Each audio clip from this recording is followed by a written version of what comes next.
Sud Radio, les vraies voix de l'été.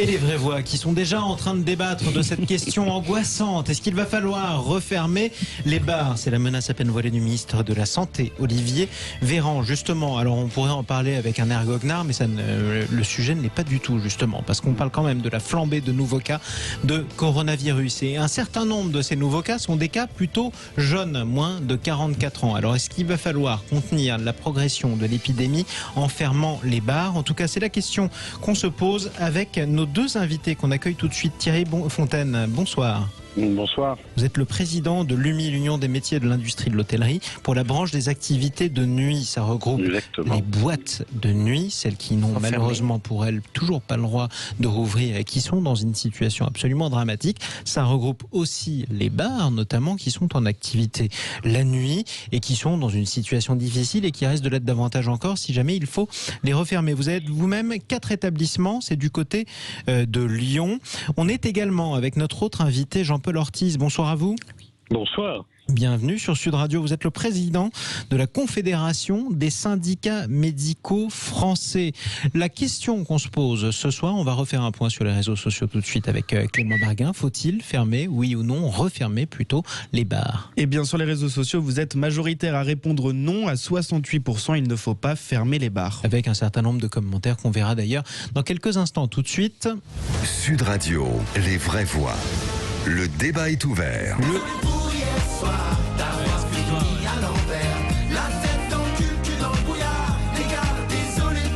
Souvenirs de jeunesse à certains d'entre nous qui nous écoutent en tout cas et qui sont autour de cette table sur Sud Radio. Vous n'aurez peut-être plus l'occasion de finir à l'envers si jamais on referme les bars à cause de la remontée des cas de coronavirus. Alors, cette menace à peine voilée, j'aimerais commencer d'abord, si vous permettez Thierry Fontaine, avec le médecin Jean-Paul Ortiz, président de la Confédération des syndicats médicaux français. Quand le ministre de la Santé, Olivier Véran, dit on sera peut-être obligé de refermer les bars, notamment dans des départements où les cas flambent. C'est un fait objectif, notamment dans la Mayenne. Est-ce qu'il a raison, Jean-Paul Ortiz? Écoutez, ce qu'on constate aujourd'hui, c'est que l'épidémie de coronavirus repart un petit peu. On n'est pas encore dans des chiffres tout à fait alarmants, mais il y a plus de contamination à partir d'un patient atteint. Ce que je veux dire par là, c'est que ce qu'on appelle le R0 est supérieur à 1, on est autour de 1,2 suivant les endroits. En Allemagne, à 1,4, ils considèrent que c'est la cote d'alerte. Ça veut dire que 10 personnes vont contaminer plus que 10 personnes, elles vont contaminer 12. Quand on arrive à 14, ça veut dire que le nombre... Les cas augmentent. Voilà, le nombre de cas augmente. Donc, lorsque le nombre de cas augmente, forcément le nombre de cas graves augmente. Et lorsque le nombre de cas graves augmente, on est dans une situation qu'on a connue potentiellement en mars-avril, où on a eu une saturation du système de santé. Donc la problématique, elle est là, c'est qu'il faut... Il y a un vrai risque ou pas? Bien sûr qu'il y a un vrai risque, mais bien sûr qu'il y a un vrai risque. Pourquoi? Parce que l'ensemble des Français ne sont pas conscients que le coronavirus continue à circuler, qu'il faut continuer à maintenir les mesures barrières, en particulier le port des masques, la distanciation sociale, et que le monde d'aujourd'hui, et je suis triste de dire ça moi en tant qu'individu, mais le monde d'aujourd'hui n'est pas le monde d'hier. Et c'est une réalité, on le voit, il y a des foyers qui sont importants. On a parlé de la Mayenne, mais il commence à y en avoir ailleurs.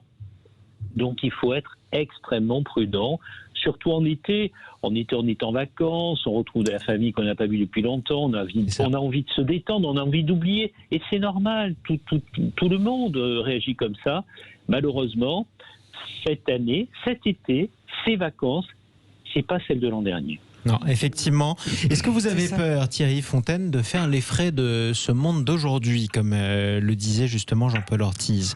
Vous qui possédez 4 établissements du côté de Lyon, qui êtes président de l'UMI, de la branche des activités de nuit. Alors, avoir peur de faire les frais, non. On n'a pas peur de faire les frais. On a peur des mauvais choix et des mauvaises décisions. Je pense qu'aujourd'hui, fermer les bars, il n'y a pas de logique là-dedans. Il y a quelques bars qui dysfonctionnent, peut-être 5-10%, j'ai pas les chiffres exacts. En effet, on le voit partout, on le voit à la télé, dans toutes les émissions, sur les réseaux sociaux, c'est inondé. Tous les professionnels qui respectent les règles postent leurs camarades qui ne les respectent pas. Ça, on le voit de partout. Aujourd'hui, je pense qu'il faut plutôt... il y a un protocole qu'il faut appliquer dans les cafés, les restaurants, les bars, dans les salons de coiffure, les boucheries, partout. Il faut que ce protocole soit appliqué, respecté. Est-ce qu'il est applicable justement? Ça, c'est la question. Restez avec nous parce que on va se la poser ensemble, Thierry Fontaine. Mais vous nous expliquerez, par exemple, comment, et ça, c'est une question de bonne foi que je vous pose, mais comment il est possible de faire respecter sereinement et sérieusement les gestes barrières à 1h ou 2h du matin dans un bar, effectivement, à la fin de la soirée où un certain nombre de clients, et c'est pas une injure, ce n'est pas leur faire injure, sont quand même un minimum alcoolisés dans un esprit festif. Ça paraît difficile, si vous voulez. Donc, on va en parler dans un instant. Et vous pourrez répondre, tout comme Jean-Paul Ortiz. Faut-il fermer les bars? Vous nous écoutez sur Sud Radio. Sud Radio, les vraies voix de l'été. Les vraies voix de l'été avec leur débat. Faut-il refermer les bars? Menace à peine voilée du ministre de la Santé Olivier Véran. On en parle avec nos 3 vraies voix du jour, ainsi que Clément Parguin qui nous accompagne. On est avec Corinne Tapiro, avec José Espinoza, avec Maxime Thiebaud et nos 2 invités, Jean-Paul Ortiz, que vous venez d'entendre, président de la Confédération des syndicats médicaux français, et Thierry Fontaine, président de la branche des activités de nuit de l'Union des métiers de l'industrie de l'hôtellerie. Thierry Fontaine, juste avant, nous parlions sur Sud Radio de ce qui s'apparente à un défi irrelevable, enfin pas relevable si vous le permettez. Comment on fait respecter les gestes barrières, les protocoles sanitaires lorsqu'il est passé 1h du matin, qu'on est dans un bar qui est quand même très fréquenté avec des gens qui sont dans un état d'esprit festif, je le dis de manière sobre? Oui, vous pouvez. Tout le monde n'est pas dans un état d'ébriété avancé. Il y a des gens qui arrivent à le faire respecter. Encore une fois, je vous dis, il y a 5-10% des établissements qui dysfonctionnent. On ne va pas se voiler la face. Ça veut dire que les autres, ils y arrivent à faire respecter ce protocole. Je vous dis pas que c'est facile. Je vous dis pas que les exploitants courent pas après les gens. Et il faut remettre le masque, il faut faire ci, il faut faire ça. C'est un boulot. Aujourd'hui, la lutte, elle est du peuple français dans son intégralité. C'est pas un gouvernement qui doit lutter, c'est pas des médecins qui doivent lutter tout seuls. C'est une nation complète. Plus vite on sera débarrassé de ce virus, plus vite la vie normale pourra revenir. Et ça, tous nos professionnels en ont parfaitement conscience. Alors quand je vous dis tous, bien sûr, il y a toujours les 5-10% de mauvais élèves, mais qui sont mauvais élèves dans les salons de coiffure, qui sont mauvais élèves chez les bouchers, dans les grandes surfaces, un petit peu de partout. Pour vous, en tout cas, les bars ne sont pas des accélérateurs de l'épidémie plus que d'autres lieux où les Français se rencontrent, quoi. Je pense que ce qui est accélérateur de l'épidémie, c'est tous les lieux où les propriétaires de lieux n'ont pas conscience du danger de ce virus, n'ont pas conscience du sérieux qu'il faut appliquer dans ces protocoles et de l'enjeu de santé publique qui est rattaché à ça. Aujourd'hui, fermer les bars, c'est quoi? Qu'est-ce qui dysfonctionne aujourd'hui dans les bars? On a fermé les discothèques. Bon, c'était un choix, soit. Pareil, on nous a condamnés avant de voir si on était capable de faire appliquer ou pas les protocoles. On nous a dit, ils n'y arriveront jamais, on les ferme. Bon, avec ce principe, moi je peux vous verbaliser à chaque fois que vous, peut-être dans votre esprit, vous avez l'intention de griller un feu rouge. C'est un petit peu facile. Malheureusement, tous les soirs, on a 1 million de personnes, de jeunes, qui fréquentaient ces discothèques tous les soirs. Ce million de personnes, ils seraient partis dans les bars. On n'a pas augmenté le nombre de bars. C'est le même nombre de bars, mais avec 1 million de clients en plus. Et des infrastructures qui sont souvent pas du tout faites pour accueillir cette clientèle festive et ainsi de suite. Donc les patrons de bars qui dysfonctionnent, je parle toujours bien de ceux qui dysfonctionnent, il ne faut pas mettre toute une profession dans le même sac. La mettre dans le même sac, ce serait un peu si moi aujourd'hui je tenais des propos qui étaient très déplacés sur votre antenne et que le CSA décidait d'interdire d'antenne toutes les radios de France pendant 1 mois. Ça n'aurait pas de sens. Donc aujourd'hui, il faut bien qu'on soit en effet sur remettre les professionnels qui ne le sont pas dans le droit chemin.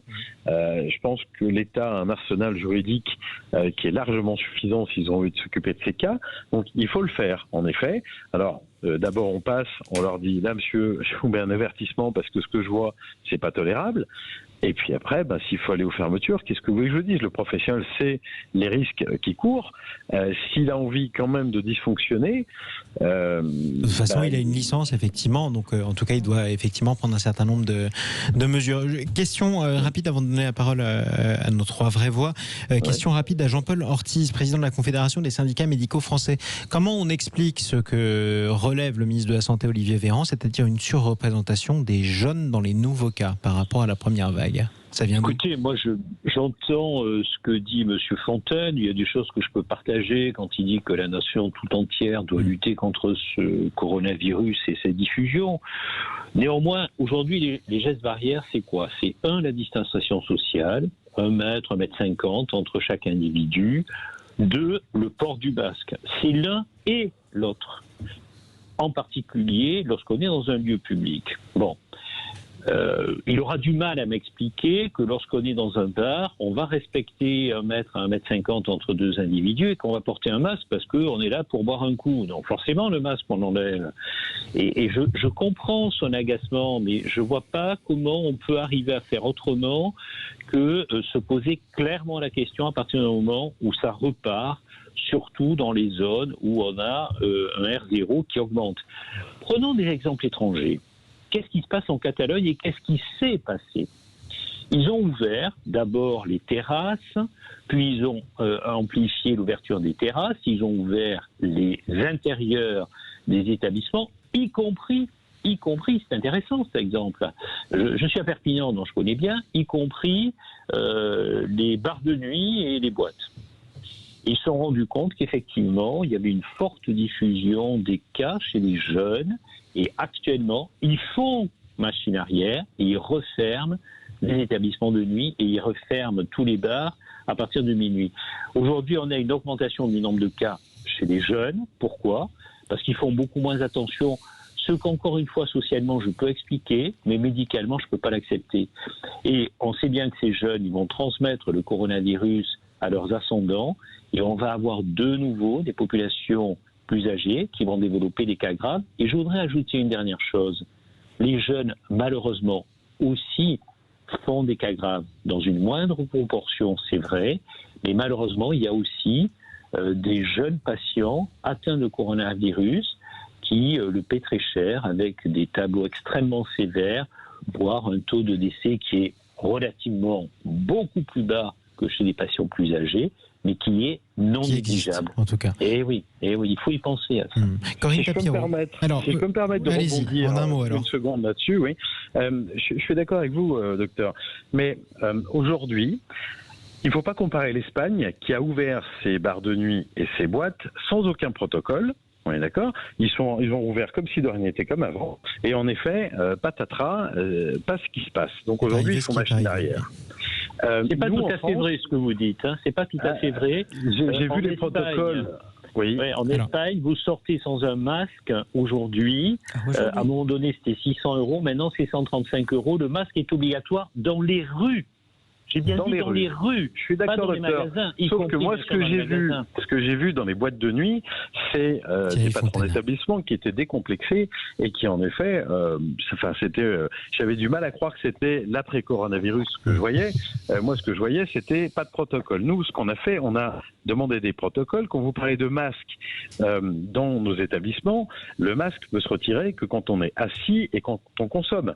La consommation debout est interdite et le service au bar est interdit dans les protocoles en France.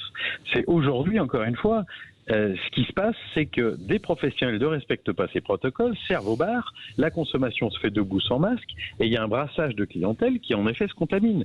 Si on respecte les protocoles et qu'on consomme assis par groupe, c'est-à-dire on est venu à 4, on reste à 4, on consomme assis à 4, il n'y a pas de brassage de clientèle, il n'y a pas de mixité, il n'y a pas d'infection. Et aujourd'hui, il faut faire respecter ces protocoles. Plutôt, si on ferme les bars, les jeunes qui ont fui les boîtes pour aller en bar, il y a 1600 boîtes qui ont été fermés. Là, on va fermer 36 000 bars. Ça fera la clientèle des bars et des boîtes qui, de toute façon, vont aller ailleurs, peut-être dans des fêtes privées où ils veulent. Et là, ils vont s'infecter encore pire. Sans Et protocole. le problème, sans aucun protocole. Là, il y en Réaction de aura nos plus vraies du voix tout. d'ailleurs. J'aimerais donner Alors- la parole à nos trois invités, nos trois sociétaires, si je puis dire. Oui. Corinne Tapiro. Alors, d'une manière générale, moi j'ai presque l'impression que c'est un échec de ce déconfinement, parce qu'on n'a pas tout prévu. Je constate effectivement que ici ou là défile un grand nombre de spécialistes qui pour certains sont spécialistes de rien du tout. Mais ça c'est une vraie question parce qu'on a distillé aussi quelque part dans l'esprit des jeunes, y compris pendant le confinement dur, que les jeunes étaient moins à risque. Donc ils se sentent dans une espèce d'immunité, comme s'ils avaient un collier d'immunité. Ça fait longtemps aussi qu'on explique à tout le monde qu'effectivement on avait moins de risques d'avoir des formes graves, mais on avait autant de risques sinon plus de reculer à nos aussi parents, autre chose. Moi, ce que je constate, c'est qu'on a demandé aux bars, aux restaurateurs, etc., de faire des efforts énormes pour pouvoir accueillir la clientèle, qui a un coût colossal, avec une perte de chiffre d'affaires énorme, parce que à l'intérieur des bars, la distance physique entre les tables et les convives est importante, donc ce qui fait qu'ils reçoivent moins de gens. Donc ça, c'est une difficulté. Mais on a quand même, indépendamment de ces bars, bon, je suis certaine que partout, il y a des gens qui se moquent des règles, pas par incivilité, mais parce qu'ils trouvent que ça sert à rien et qu'ils sont maîtres chez eux, etc.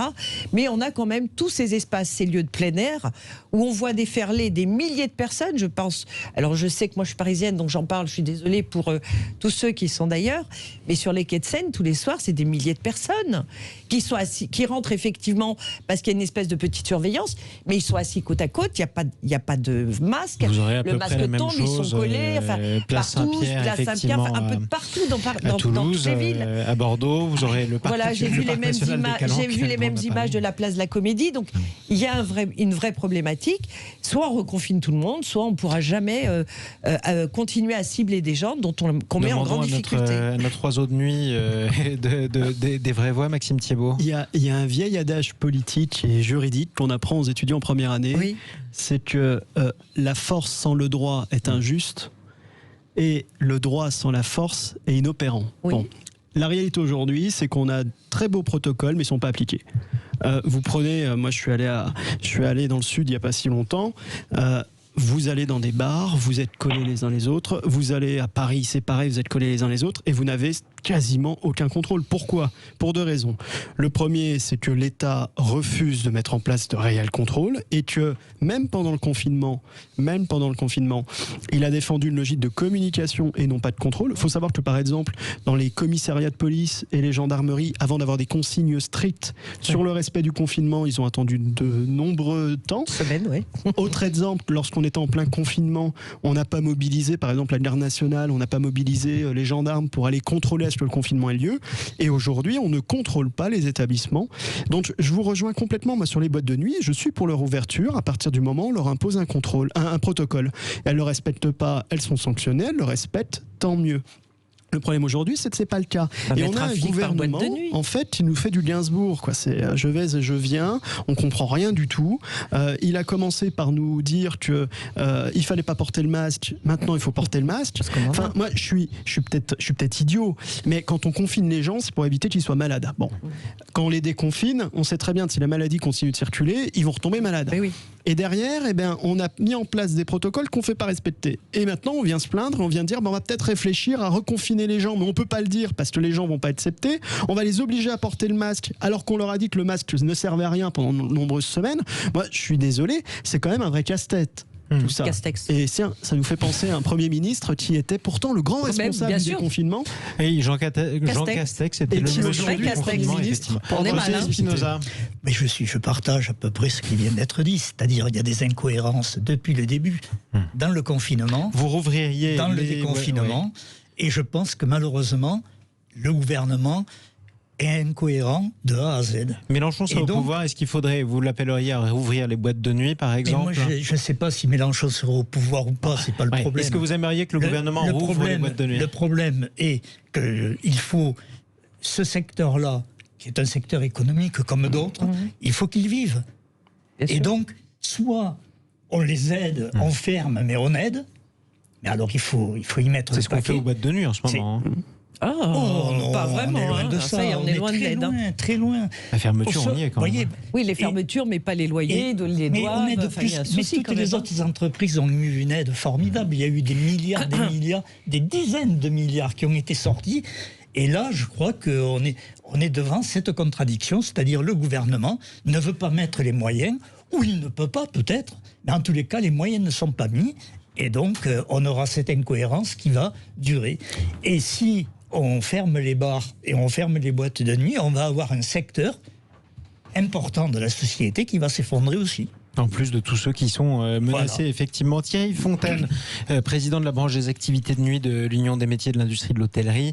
Est-ce que vous êtes pessimiste quant à la refermeture, si je puis dire, de certains de vos adhérents? Thierry Fontaine. Je crois qu'on a perdu Thierry Fontaine, en tout cas. Est-ce que nous sommes toujours avec Jean-Paul Ortiz? Oui, tout à fait. Moi, je voulais réagir à ce qui vient d'être dit, parce que je partage beaucoup de ce qui a été dit. Depuis le départ, le gouvernement n'est pas clair dans ses prises de position. Ça hésite, un coup c'est blanc, un autre coup c'est noir. Moi, je suis désolé, le port du masque, pourquoi uniquement dans des lieux confinés? Vous sortez de chez vous, vous mettez un masque, point barre, et on ne discute pas. Et si vous êtes à la campagne ou à la montagne en train de vous balader, qu'il n'y a personne autour de vous, vous pouvez l'enlever. Mais quand vous êtes dans un lieu public, même dans la rue, il faut porter des masques. Quand vous êtes dans un bar, et je suis d'accord avec M. Fontaine, moi je ne suis pas forcément pour la fermeture des bars, parce que la fermeture des bars, ça veut dire la fin d'une vie sociale, et ça veut dire aussi que ça va avoir des impacts, y compris au niveau psychologique, comme on l'a vu pendant le confinement, qu'il y a eu des impacts sanitaires au-delà des infections au coronavirus qui sont non négligeables. Donc je pense qu'aujourd'hui, il faut à la fois éduquer, responsabiliser les Français, mais aussi ne pas hésiter à avoir un système de contrôle et éventuellement de sanctions. Parce que, je suis désolé, mais il y a un certain nombre de gens, ils comprennent que ça. Donc, vous portez un masque dès que vous sortez de chez vous, ça me semble logique, c'est simple à dire, et c'est simple à faire comprendre à tout le monde. Et en tout cas, ça va faciliter grandement les choses. On a retrouvé Thierry Fontaine qui s'était confiné de sa propre initiative, qui s'était reconfiné, si je puis dire. Est-ce que vous êtes pessimiste ou pas? Est-ce que vous avez peur, vous, de voir certains bars, en tout cas, refermés de force? Alors, certains bars, non. L'ensemble des bars, oui, je serais assez contrarié, et je pense que ce serait pas juste et pas normal. Je pense que ça aurait des impacts négatifs, en effet, sur la santé publique au niveau psychologique. Et je pense, je maintiens que tous ces gens, tous ces jeunes qui malheureusement, le message n'a pas été passé, on a passé un message gouvernemental à l'attention des jeunes, ça n'a jamais marché. Le gouvernement n'a jamais su parler à la jeunesse, il a toujours fallu des intermédiaires. Et aujourd'hui, ces jeunes, ils feront la fête. Ils la feront coûte que coûte ailleurs. On a entendu tout à l'heure qu'ils la faisaient dans des champs, dans des rêves, un peu de partout, sur les quais de Seine, dans tous les sens. Ça continuera. On n'arrêtera pas comme ça. Je crois qu'aujourd'hui, il faut former les policiers, parce que moi, je me bats pas que pour des aides pour ouvrir les boîtes de nuit. C'est pas qu'une question financière. Bien sûr que c'est important, mais je crois vraiment que les boîtes de nuit ont un rôle à jouer dans ce déconfinement, avec des protocoles sérieux. Il faut bien sûr qu'ils soient sérieux, qu'ils soient encadrés. On les a écrits avec les services de la santé, les médecins de la santé, ces protocoles, et ils ont été jugés complètement acceptables. Il faut aujourd'hui, en effet, former la police sur quels sont les droits, quels sont les devoirs de chacun, et faire respecter. Alors, je ne vous dis pas de verbaliser n'importe quelle petite personne qui se lève et qui a oublié son masque, il ne faut pas être ridicule, bien sûr, mais en effet, les gros dysfonctionnements, il faut les bannir, il faut les punir, il faut les sanctionner, et surtout faire passer ce message à tous les autres professionnels en disant « Attention, on est là, maintenant ça contrôle, donc mettez-vous au carré, sinon on vous ferme. » Ça, c'est un message en effet qu'il faut faire passer, mais il ne faut pas faire une punition globale de masse et pas savoir quoi faire des gens. Parce que ces gens, ils vont continuer à vouloir sortir, boire des canons, mais ils vont faire des fêtes dans les villas. Vous pouvez voir toutes les villas à Saint-Trope, dans Var matin, je crois que ce matin, on parlait de toutes ces villas depuis la fermeture des boîtes de nuit, où il y a des fêtes à 300-400 personnes que les gendarmes ne savent plus gérer. Et là, c'est une catastrophe en termes de mesures barrières, distanciation, et là il n'y a pas un gendarme, pas un policier qui peut rentrer dedans, puisque c'est des fêtes privées, donc on ne peut pas y rentrer. Donc là, vous faites tout ce que vous voulez, et ces jeunes, quand ils sortent de ces villas, ils sont potentiellement tous infectés, et en plus, on n'est pas capable de les tracer. Ça, c'est le pire. C'est ça. Mais elles sont encadrées, les fêtes privées, de toute façon. On ne peut pas se réunir à 400. On ne peut même pas faire un mariage à 150 personnes. Je vous recommande la vue d'un film qui s'appelait Projet X, Corinne Tapiro. Les mariages dans des salles... Les mariages dans des salles sont encadrés, mais une fête privée, c'est pas encadré. Le Conseil d'État a été clair là-dessus. Oui, tout à fait. On ne peut pas limiter le nombre de personnes dans une fête privée. C'est-à-dire que moi, chez moi, si j'ai suffisamment grand, je fais venir 400 personnes. Quand les gendarmes sonnent, je leur dis désolé monsieur, c'est chez moi, c'est privé. Ah pardon monsieur, bon bah ok, allez-y. Il faudrait élever sur le plan délictuel. Il faudrait élever sur le plan délictuel les fêtes privées pour que. Le Conseil d'État a stocké ça. Oui, donc non, mais je sais. Non, mais là, je parle de la loi. Et je sais que le Conseil d'État, en plus, a été particulièrement sévère concernant les boîtes de nuit. Notamment parce qu'on avait aussi une recrudescence de Covid et ils n'ont pas voulu avoir des décisions contraires, quoi. Effectivement. En tout cas, on vous souhaite, je peux vous confirmer d'ailleurs, cher Thierry Fontaine, président des activités de nuit, de la branche des activités de nuit de l'Union des métiers de l'industrie de l'hôtellerie, qu'il y a au moins une vraie voix autour de cette table qui partage votre souhait de réouvrir les boîtes de nuit. Deux, j'ai entendu deux. Au moins deux, exactement. Il y en a quelques-unes. On vous souhaite effectivement à tous les professionnels du monde de la nuit de pouvoir passer cette année particulièrement difficile. Merci d'être intervenu sur Sud Radio. Merci.